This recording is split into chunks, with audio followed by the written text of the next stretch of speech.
Olá!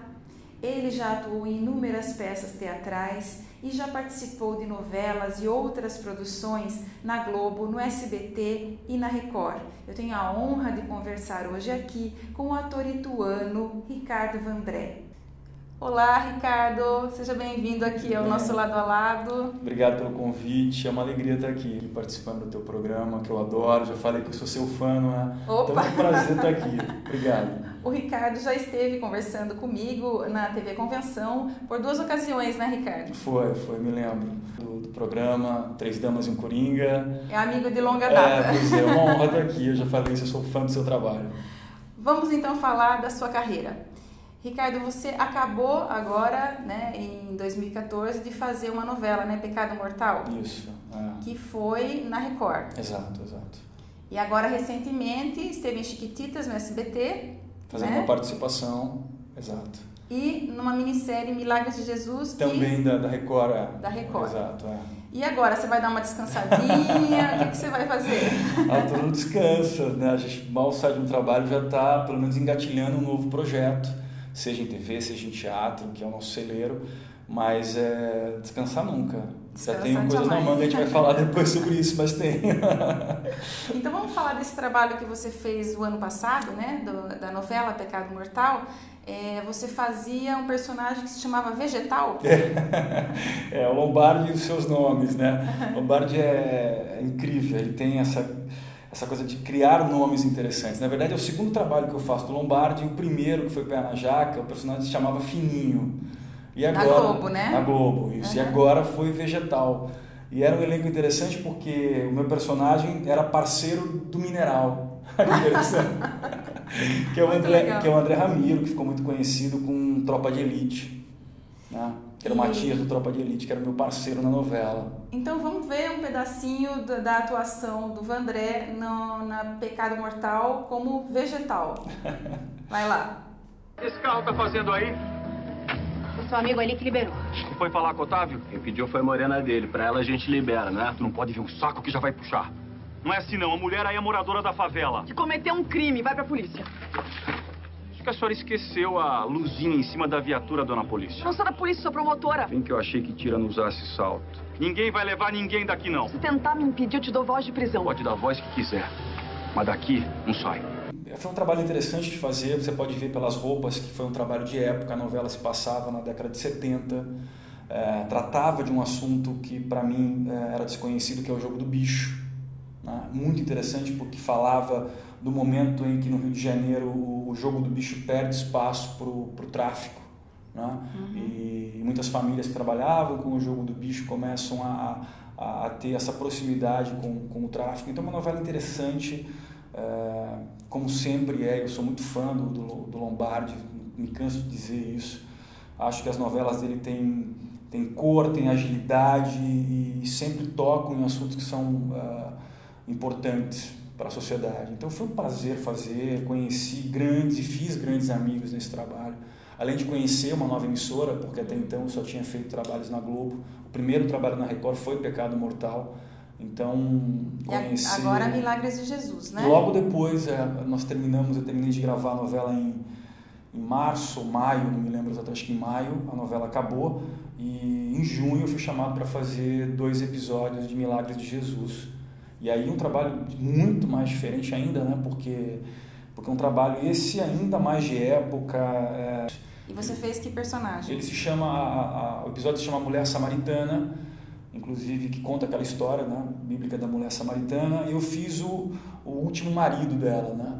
Uhum. E foi uma parceria com a Thaís Versosa, que fez essa minha esposa, o personagem Youssef. Foi muito interessante de fazer, por tudo que engloba, que permeia esse trabalho, que é um trabalho bíblico. Então, desde o figurino, desde a linguagem, que é uma linguagem diferente dessa. Mas eu sei que você já foi Jesus também no teatro. Eu sei, você já foi aqui na Paixão em Itu, né? Na Paixão de Cristo em Itu eu fui Judas, muitos anos, Pilatos, Jesus, já fiz muita coisa. Foi todos os personagens. É verdade. Foi o estágio para fazer esse trabalho. Sua história te condena. Não, mas faz parte, mas foi uma história linda, adorava fazer. Vamos falar de Chiquititas então agora. No SBT, né, você está fazendo, qual é o personagem? O personagem se chama Milton, ele faz o padrasto de uma menina que é a Maria, e é um personagem muito interessante. É uma novela infantil. Isso, num primeiro momento, me causou uma certa preocupação, porque eu não via a novela até então, e aí eu não sabia como seria essa linguagem. Quando eu recebo os capítulos do personagem Milton, ele fica mais ou menos um mês e pouquinho no ar, e vi que o texto era tão realista, tão cruel, duro, porque é um personagem que tem um problema, ele tem um problema com bebida, ele tem um problema nessa relação com a enteada, uma relação de ciúme, uma relação muito problemática. E quando eu recebo esses capítulos, eu liguei na hora para a produção e perguntei, olha, para fazer de verdade isso, porque é uma novela para criança, né? E para minha grata surpresa, né, é para fazer de verdade mesmo, claro que é. E me deu uma alegria, porque foi um grande desafio, fazer cenas bêbado, alcoolizado, violento, foi muito interessante de fazer. E aí dizer que foi uma alegria trabalhar com uma garota tão jovem como a Sofia Valverde, e que encara a profissão já tão nova, de forma tão profissional. Porque eu me lembro de chegar e dizer, no primeiro dia que eu a conheci, dizer, você sabe que eu vou te tratar mal, faz parte de um projeto, mas eu adoro você, e, enfim. Ela falou, pode ficar tranquilo, porque eu sei que é só atuação, né? Mas foi muito diferente fazer, eu gostei muito, de verdade. Claro que eu vou ficar aqui dizendo que eu gostei de fazer todos os trabalhos, porque cada trabalho tem uma alegria mesmo. Apaixona, né? E esse é o grande tesão de ser ator, né? Cada projeto traz sempre algo diferente. Mas esse personagem, exclusivamente, foi um personagem, eu nunca tinha feito um personagem com uma índole tão ruim, e de certa forma tratar de forma cruel uma criança é muito difícil. Eu voltava muito pesado para casa. Essa é uma relação que eu só tinha enfrentado no teatro, de voltar para casa me sentindo estranho com tudo aquilo que eu tinha feito durante o dia. E aí tinha que demorar um tempo para jogar aquilo para fora, mas já tinha que decorar o texto para o dia seguinte, viver aquilo tudo de novo. Foi uma experiência muito interessante. Agora, falando em tesão pela arte, né? Eu queria que você falasse um pouco lá sobre o início, porque quando você era mais jovem, você chegou a cursar Direito, né? Chegou a advogar em Itu, e depois foi para a área do teatro, das artes cênicas. Como é que você, né, deu essa guinada? E quando que você resolveu, olha, não quero mais Direito? Olha, eu acho que a arte de representar, ela fez parte da minha vida desde muito cedo. De uma maneira passiva, é verdade, porque eu já disse isso outras vezes, eu fui muito tímido. Ainda sou tímido, mas consigo trabalhar com essa minha timidez de forma muito fácil hoje. Mas fui muito tímido. Então, eu era uma criança que me relacionava pouco com as outras. Então, a televisão era o meu grande amigo. Então, eu passava muito tempo à frente da televisão. E eu me lembro de decorar falas de personagens que eu gostava, jeito de olhar e tal, para poder usar no meu dia a dia como uma forma de, talvez, superar essa timidez que eu tinha. Sim. E aí eu começo a fazer teatro na adolescência e descubro no teatro uma forma incrível de dominar essa minha timidez, e aí descubro também uma grande paixão, que é o teatro. Mas eu sempre trabalhando de forma amadora, com teatro amador, que é o teatro que a gente faz por amor, né? Amador vem disso. E logo depois que eu servi quartel, e foram 11 meses no quartel, na verdade 10 meses e 11 dias. Contados aqui no calendário. Foram traumáticas, né? Eu saí, eu falei, eu preciso fazer uma faculdade.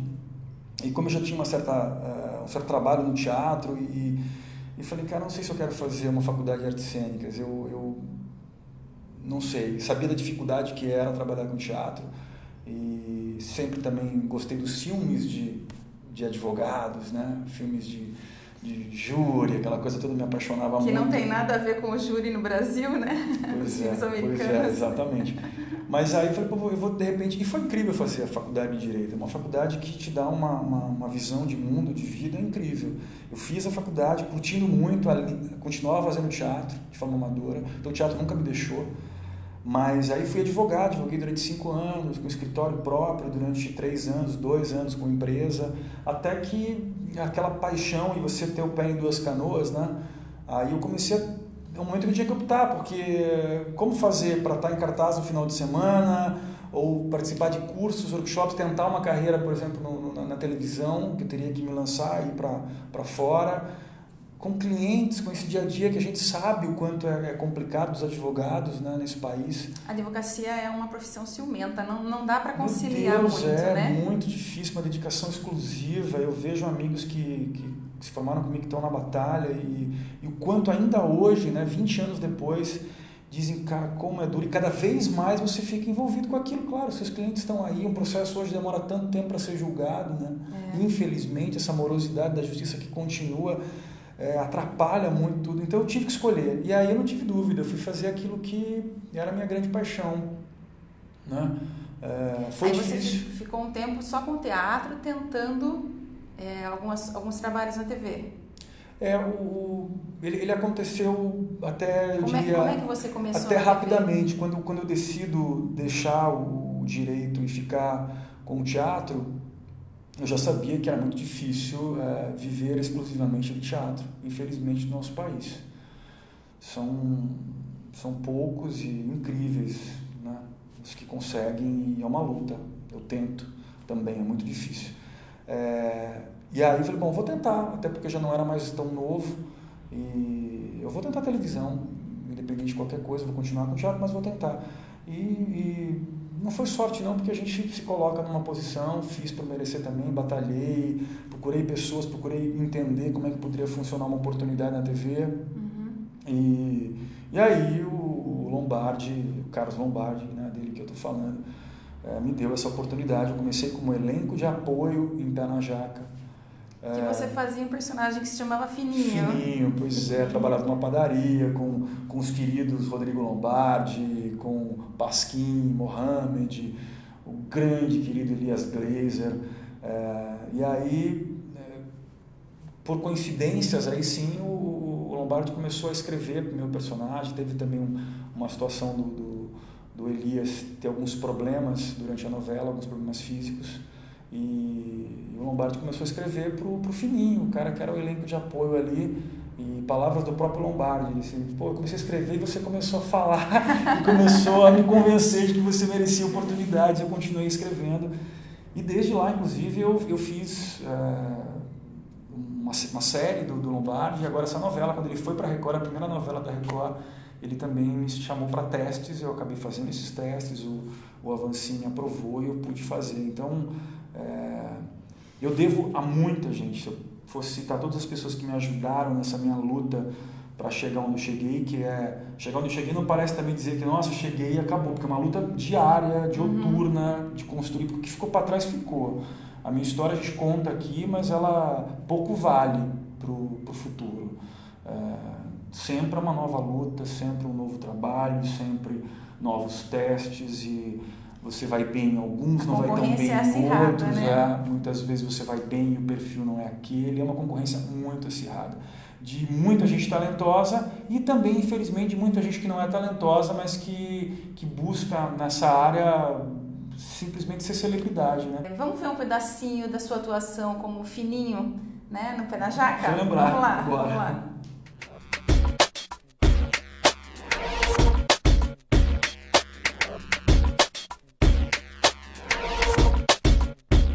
O que eu faço? Bom, Tadeu, fazer... Você já fez, né? Porque ela não vai nem poder dizer que é do marido. Também você é burro, né? Já levou tanto susto, ainda vai lá e dá mole. Eu fico doido, Fino. É que nem dividida de futebol, sabe? Aquela bola vem quicando na minha frente, eu entro pra ganhar, sem nem me preocupar se é o Barrão que tá vindo com o peado pra me pegar. Ela não vai poder esconder. Deus me livre, isso pode terminar em sangue, hein? Se eu não levar um tiro, vou apanhar tanto do Tico, mas tanto! Sabe que não? Eu acho que ele pode até gostar da ideia dos filhos dele ganhar o irmãozinho, né? Fala então agora um pouco sobre aquele outro personagem que você fez em Morde a Sopra, também na Globo. Morde a Sopra é uma novela do Valcir Carrasco. Que era Moisés, né? Moisés, pois é, Moisés. Foi demais fazer, sobretudo porque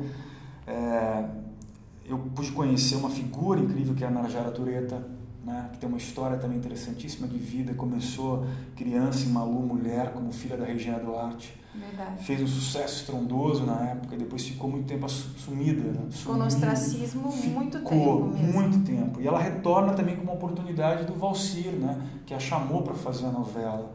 Então, o Valcir, de um grande coração, deu essa oportunidade a ela, também a mim. E foi interessante, nós fazíamos os pais da Marina Rui Barbosa, que hoje está arrebentando no Império, enfim, um monte de coisa linda, linda, né? Linda e talentosa, né?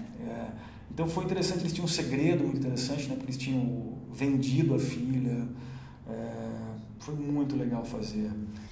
Ricardo, e você também já teve uma atuação como diretor, né? Escritor e diretor, uma peça que se chamava Adeus Humanidade, né? Nossa, isso faz tempo, Você está preparando alguma coisa? Tem algum projeto aí no teatro? Como é que tá aí a parte de teatro? Já falamos de TV, vamos voltar aí pro teatro. Eu nem me lembro exatamente quando foi que eu escrevi o Adeus Humanidade, foi num momento, inclusive, um pouco complicado da minha vida, mas porque o texto é uma série de questionamentos sobre a existência. E eu escrevi o texto e falei, quem é que vai dirigir esse texto maluco que eu escrevi? Tem que ser eu mesmo, né? Então eu vou me lançar nessa coisa de dirigir. Chamei amigos muito talentosos daqui da região para fazer, foi um espetáculo interessante, a gente viajou, ganhou o Mapa Cultural Paulista, foi interessante fazer. Eu sempre gostei de escrever, mas eu nunca tinha feito isso e também estudado técnica. Essa foi uma oportunidade. Depois disso eu até escrevi um média-metragem que eu produzi também como diretor, chamado Pano Verde, que inclusive logo deve estar na net. A gente relançou o ano passado, a produção está tentando trabalhar um pouquinho com ele, participando de festivais, que é difícil porque média-metragem... Pano Verde. Chama Pano Verde. Poucos festivais de média-metragem hoje são de curta, que são mais baratos para se produzir. Média-metragem seria quanto tempo? Ele tem 45 minutos, 45. Mas a grande maioria dos festivais aceita curtas até 20 minutos, uma coisa assim. Tá. Então ele se transformou no média, mas foi interessante também, porque aí fui trabalhar como roteirista, então escrevi um roteiro, ele passou depois por um crivo de um roteirista profissional, um amigo que foi o maior incentivador e disse, não cara, é legal, vale a pena, produza, vamos fazer. Hoje eu estou preparando um outro roteiro, estou finalizando um outro roteiro, esse roteiro de um longa, que claro, estou no primeiro tratamento, vai passar também depois pelo crivo de um outro roteirista, mas eu gostaria muito que ele um dia pudesse ganhar as telas. Você vai adiantar alguma coisa aqui? Não dá. Ou vou ter que ficar coçando de curiosidade? Não, vamos esperar mais um pouco. Quando ele estiver pronto aí, ou em vias de produzir, eu sei o quanto é difícil produzir cinema nesse país, né?